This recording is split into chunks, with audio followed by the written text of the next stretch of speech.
Fala galera, aqui é o Tito em mais um vídeo pra vocês, e no vídeo de hoje é mais um vídeo de montagem de um PC de um seguidor, né, mas é um vídeo um pouquinho diferente, porque na realidade é o seguinte, eu até tive que olhar o e-mail de novo pra tentar entender o que estava acontecendo, tá? Geralmente vocês estão acostumados, né, comigo montando o computador da galera, geralmente com as peças que eu indico, né? Dessa vez foi um pouco diferente, como eu falei, tive até que olhar o e-mail pra tentar entender. É o PC do Pedro, e eu fui dar uma olhadinha nos e-mails, a conversa foi mais ou menos assim. Ele mandou uma mensagem, disse que estava com o carrinho de compras pronto na Kabum pra comprar as peças, perguntou se eu não montaria, né, naquele esquema que a gente sabe que eu faço, que é aqui pra São Paulo, né, a pessoa manda as peças pra mim, eu monto, depois a pessoa vem retirar o PC e tal. E aí o que aconteceu? Eu falei, não, monto, passei o valor, etc. E aí passei os dados, o endereço e foi, tá comprado. Mas assim, em momento nenhum ele chegou em mim e me perguntou alguma coisa sobre a build, né? Perguntou minha opinião, o que eu achava, não. Simplesmente ele foi, comprou, mandou, chegou e eu comecei a olhar as peças, eu falei, nossa, não que seja ruim, mas eu vou explicar algumas coisas aqui, tá?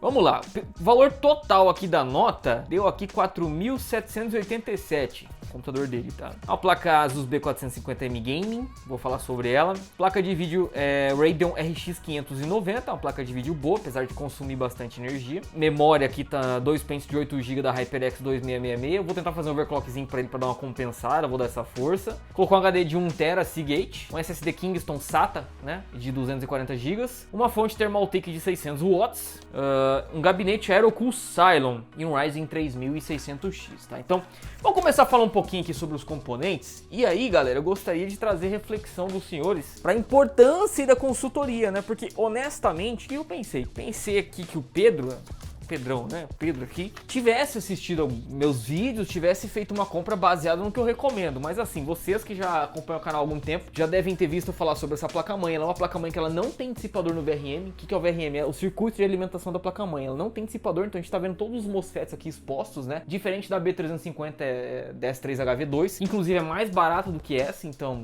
A B350 tem uma BIOS inferior às BIOS de Asus, porém ela ainda é melhor do que essa Asus aqui em específico, mesmo ela sendo B450. Isso é indiferente, tá? Eu tô falando de projeto de alimentação de processador. Então assim, é uma placa aqui, tudo bem. Eu não recomendo, mas para um 3600X, beleza. Se o gabinete for ventilado, beleza. Aí tá bom, dá para utilizar. Para 3700X, esquece. Diferente da B350, que você poderia utilizar até um 3800X em estoque numa boa. Então já tem esse ponto aqui. E lembrando que isso aqui é mais caro que a outra. As memórias 2666 é o básico, a sua porta de entrada que tem que ser pro mundo aí dos Ryzen, enfim. Mas o recomendável é 3000, 3200, até um 3600 se sua verba permitir, né? Eu não sei quanto foi essas memórias, né? Quanto custou 2 pente 8 GB da HyperX na Kabum, né? Não sei quanto tá. Mas como eu falei, eu vou tentar fazer overclock e vou mostrar pra vocês como é que faz, tá? Pra gente testar a estabilidade. Vou quebrar essa aqui então, tá? Fontezinha Thermaltake, 5 anos de garantia, sei lá, 80 Plus White, 600 watts, tá de boa. Uma fonte honesta, compra o que promete. SSD que eu falei, o Ryzen 3600X e a Radeonzinha. Mas olha só, lembram que eu falei na parte da placa-mãe sobre... Tudo bem você usar ela com 3600X, contanto que seu gabinete seja ventilado? Pois é, esse é o problema. A gente tá vendo que esse gabinete da Aerocool aqui só tem uma abertura aqui em cima para um fã, teria espaço para 3 fãs na frente, mas ele só veio com um fã na traseira. O que isso significa? Significa que se o Pedro quiser usar esse gabinete com a tampa lateral fechada, ele vai ter problema de temperatura com certeza enquanto ele estiver jogando. Em estoque no Windows vai ficar meio alto também, deve dar picos de 60, 70 graus mesmo só navegando na internet. Então assim, em resumo, eu acho que a importância da consultoria antes de montar um computador também é bem interessante, porque nesse caso, o que eu teria falado para ele, é um gabinete aqui de R$160, a placa-mãe sendo mais cara, coloca uma B350 e coloca o Gemini M da Cougar, por exemplo. Então, se você tivesse pego aquela promoção do Spec Delta por 299, seria uma boa opção também. Então, algumas coisas eu iria mudar. Talvez pegar até uma memória um pouco mais rápida já direto, ao invés de tentar overclock. Eu realmente não tentei, eu só terminei de montar o computador. Vocês vão acompanhar alguns takes aí da montagem antes da gente ir pro Windows e eu mostrar o que eu vou conseguir fazer na memória. Mas tá aqui, tá, o PCzão tá montado, vai ter take dele também pra vocês possam dar uma olhada. Ficou bem montadinho, ficou. Mas assim, a placa-mãe e o gabinete não ter ventilação pode ser um problema, ele pode ter throttling. Eu vou avisar isso pra ele, mas é só pra que vocês acompanhem um pouquinho diferente, né? Geralmente eu escolho todas as peças, dessa vez ele só queria minha mão pra montar o computador dele, basicamente é isso. Vou montar, formatar, otimizar e fazer overclock no que der. Então a gente vai tentar mexer essa parada aí, mas pelo menos o gabinete até que parece que é bonitinho, né? Apesar de ser realmente um gabinete de baixo custo, tá, pessoal? A montagem até que foi tranquila, mas na parte de trás é bem rente, assim, a tampa com a parte do case, então você tem que organizar muito bem os cabos. Eu consegui fazer uma boa organização de cabos, mas enfim. É isso. Eu vou mostrar pra vocês os takes então da montagem e na sequência eu volto dentro do Windows já mostrando o que eu vou conseguir fazer na memória RAM. Inclusive vou ter que atualizar a BIOS dessa placa-mãe.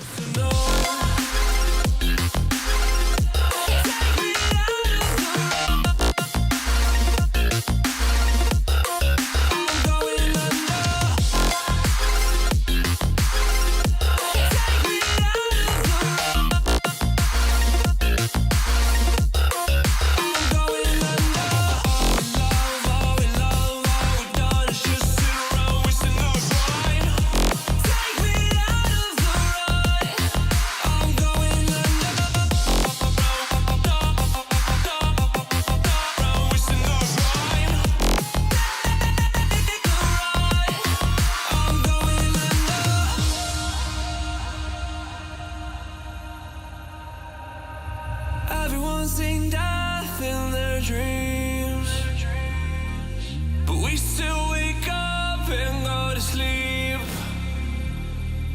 Everyone's seen death in their dreams. Bom, vamos lá pessoal, primeira ligada no computador aqui. Em resumo é o seguinte, vocês vão entrar no site da ASUS, o que corresponde com o site da placa-mãe de vocês. Vão baixar o arquivo de BIOS por lá, vai vir geralmente no arquivo RAR ou ZIP, você vai extrair o arquivo .cap por pendrive, geralmente é assim. E aí você vai entrar aqui na BIOS, né, que seria ou Delete ou mesmo F1. Vou pegar o mouse aqui nessa fase inicial, clicar em Advanced Mode aqui. Aí lá em cima, ó, vamos quebrando para a direita até achar a parte de Tool, ferramentas, né. E é só dar um Enter nesse Asus Easy Flash 3, né? Aí via Storage, eu tô dando Enter, tá? Pra entrar nas opções. E aqui já tem, ó, a BIOS que eu acabei de baixar.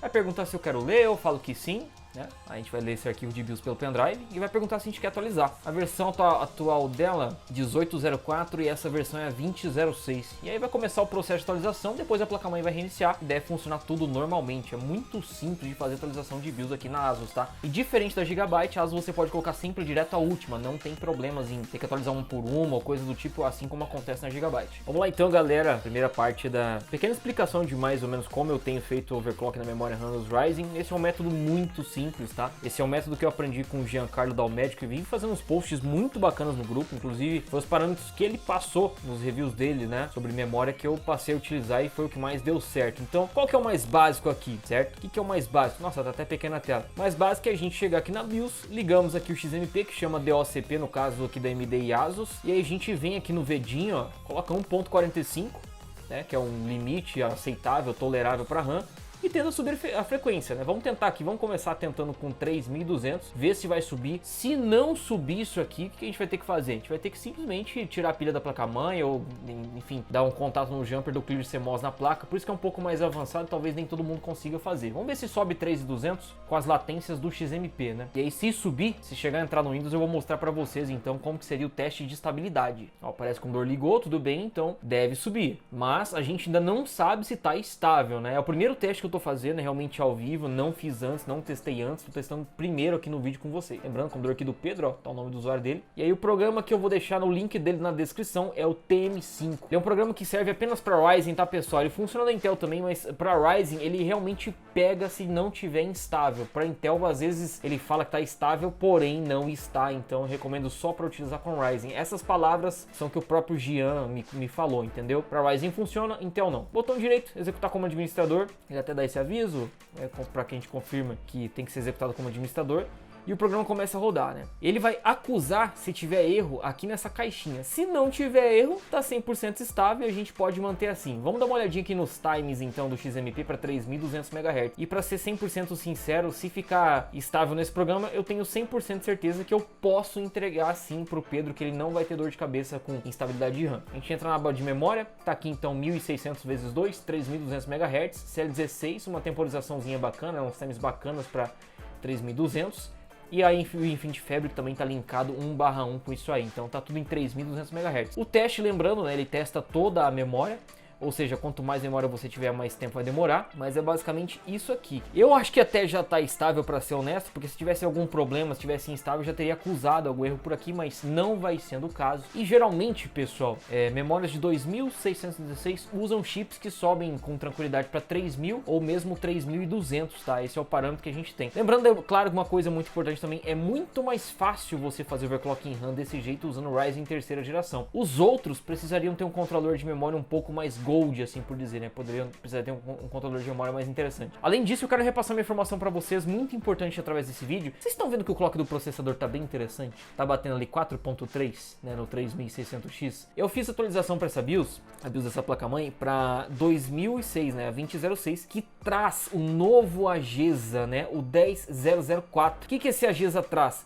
Compatibilidade com jogos novos e melhora significativa no boostzinho dos Ryzen que não vinha sendo alcançado, né, os Ryzen terceira geração. Então finalmente começou a sair aí, pessoal, essas BIOS, né, para todo tipo de placa-mãe. Estão vendo? Uma B450 aqui no caso. Só não saiu ainda para a B350 GB, né, a BS3HV2, mas para essas ASUS aqui simplesinhas já saiu a BIOS. Então se você é proprietário de um AMD Ryzen, seja qualquer geração, independente de geração, tá, pessoal, e você tem a BIOS que não está no AGESA novo, entre no site do fabricante, veja se já saiu a BIOS para sua placa-mãe e faça a atualização. É muito interessante. Eu já vinha comentando isso nos vídeos mais antigos aqui do canal, tem gente nova que entrou, eu sei disso, mas já falei muitas vezes em vídeos antigos que a AMD estava ciente daquele problema do boost dos Ryzen e ia corrigir isso aí com a atualização de BIOS, e finalmente já está acontecendo, né? Uma atualização que literalmente vai nos trazer mais desempenho, inclusive o V-Core aqui menor, né? A gente estava vendo ali 1.45, né, nas atualizações anteriores, então nesse AGESA novo eles abaixaram o V-Core e aumentaram o boostzinho. O trabalho do processador ficou bem melhor. Então fica mais essa dica para vocês. Lembrando que todo tipo de vídeo que eu faço eu sempre tento trazer o máximo de informação possível para vocês. Não é só uma montagem de um computador aqui do inscrito, de um seguidor no caso. Sempre tento trazer o máximo de informação possível. Então vocês viram que basicamente a gente saiu de 2666 para 3200, né? O Pedro vai ficar feliz com isso. Isso vai aumentar bastante o desempenho dele. Até agora sem erros. O teste deve demorar 5 a 10 minutinhos no máximo. E ele vai avisar se tá tudo ok. E assim que terminar, eu volto aqui com as considerações finais, pessoal. Temos aqui a conclusão do teste. Ele demorou 6 minutos e 20 segundos para 16 GB de RAM e ele avisa ali, ó,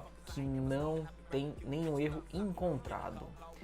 Então o nosso overclock de 3200 MHz está 100% estável. Posso entregar o controle para o Pedro sim, sem nenhum problema, pessoal. É bem simples de fazer, como vocês acabaram de ver. Bom, galera, é isso. O vídeo vai ficando por aqui, mas eu espero que esse vídeo tenha sido interessante para vocês acompanharem. Eu repassei algumas informações importantes na hora de montar um computador, na hora de configurar. Finalmente dei o primeiro tapinha sobre overclock em RAM da maneira mais simples possível, que praticamente qualquer pessoa consegue fazer isso. É realmente muito simples. O overclock básico em RAM, que é colocar ali XMP ou DLCP no caso aqui nas placas-mãe ASUS para Ryzen, colocar 1.45V de VDIN, tentar subir a frequência ao máximo que aguenta, rodar o teste para ver se está estável. Novamente falando, com certeza alguém vai perguntar mesmo eu falando isso, não serve para Intel esse teste, ele não pega tudo que é necessário para testar em plataforma Intel. Isso são palavras do Giancarlo, que usa isso aí há muitos anos, é só realmente para AMD. Primeira, segunda, terceira geração é para AMD, não é para Intel, tá? Não recomendo o uso para Intel. Então tá montado o computador, informações importantes e aí que vocês têm que gravar. Comprar uma placa-mãe como essa, ela vai morrer? Vai estragar? Não vai. Só que acontece, nesse gabinete, se ele montar fechado em um dia quente e começar a jogatina pesada, provavelmente vai ter throttling, o clock do CPU vai abaixar, ele vai ter queda de frame. Então é muito importante que quem for montar uma placa-mãe como essa, um computador com uma placa-mãe como essa, ou já tem uma placa-mãe dessa, mantenha um gabinete bem ventilado. O Pedro realmente vai ter que investir em 3 fãs aqui na frente e uma aqui em cima, porque senão ele pode vir sim a ter problema com throttling, muito provavelmente ele vai ter problema com throttling. Isso vai ser repassado para ele, vai ser dito para ele. E é um upgrade super simples, só comprar os fãs, parafusar, ligar e acabou. Deixei tudo bem organizadinho lá atrás no gabinete para que ele possa ligar sem dificuldades as fãs, caso seja com Molex, ou mesmo ter uma entrada disponível na placa-mãe se ele usar aquele splitter que eu já mostrei no vídeo do PC da TeamGrips. Então é isso, pessoal, eu vou ficando por aqui, espero que vocês tenham gostado desse vídeo. Se você gostou do vídeo, deixe seu like, se inscreva no canal, ative o sininho e mande aqui nos comentários aqui alguma curiosidade que eu deixei passar, alguma coisa que vocês queiram saber, que assim que eu tiver um tempinho eu vou responder. Beleza, pessoal? Tamo junto e até a próxima!